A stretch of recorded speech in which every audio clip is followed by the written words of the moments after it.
Hello and welcome to X Witness Week. I am your host, Jonathan. I hope that you are doing well today. As you can see, I'm finally in my office. Woohoo! It's nice to be able to record from my home space, though I do have to go to work very soon, so this will have to be a brief one. What are we going to talk about today? Well, we're going to talk about Jehovah's Witnesses, of course, but specifically Jehovah's Witnesses in the nation of New Zealand. First, let's run the old introduction and we'll go from there. So here we go.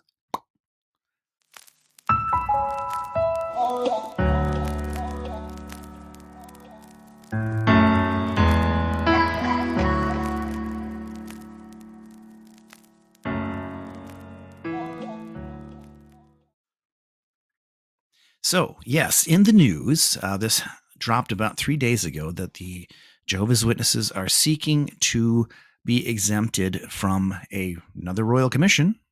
Didn't do well in Australia, so they're going to try for New Zealand now, which is looking into the similar things of abuse of children in their care and other abuses.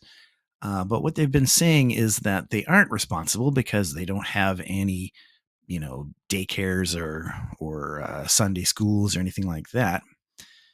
So they're trying to get a legal exemption from this particular commission. So specifically, from an article I found online, it says it is seeking a judicial review and high court declaration that the church does not assume responsibility for the care of children, young people, or vulnerable people.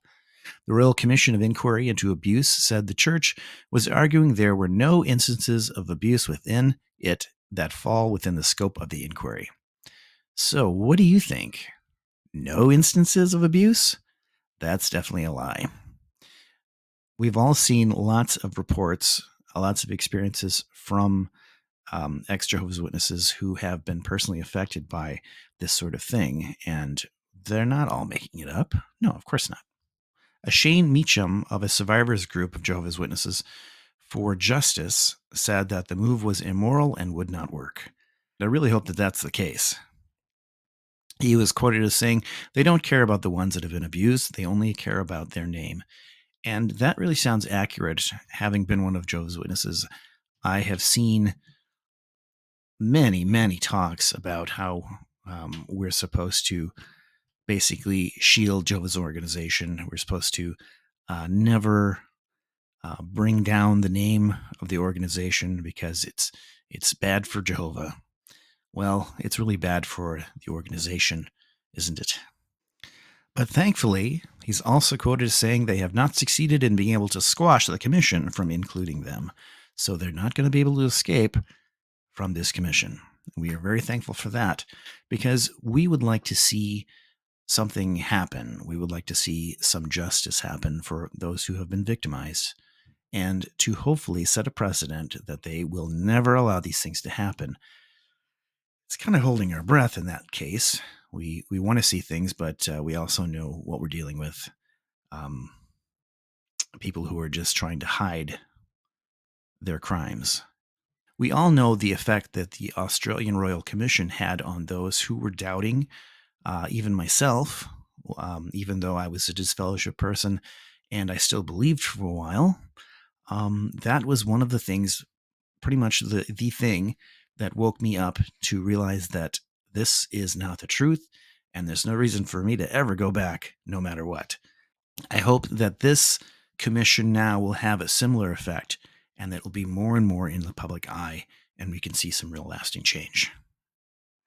So about the point of them not having brick and mortar locations where children are taken care of, okay, they may not have daycares, as I mentioned, or anything like that, but they are exposing children to potentially be around predators because of the arrangements they have for field service, or they're meeting in people's homes sometimes. Honestly, just being in a Kingdom Hall with 100 people, which lately it's not that many, but you still run the risk because people do some pretty messed up things and someone can get hurt because they're not being looked upon right at that moment.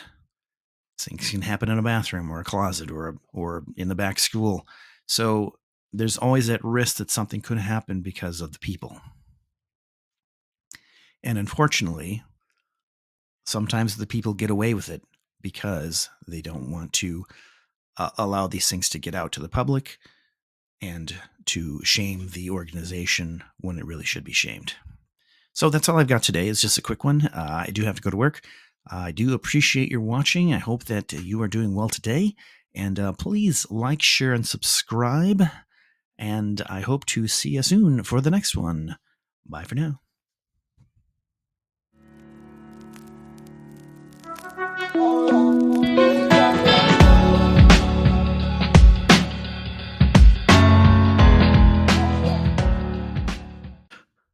Hello and welcome to That was not good.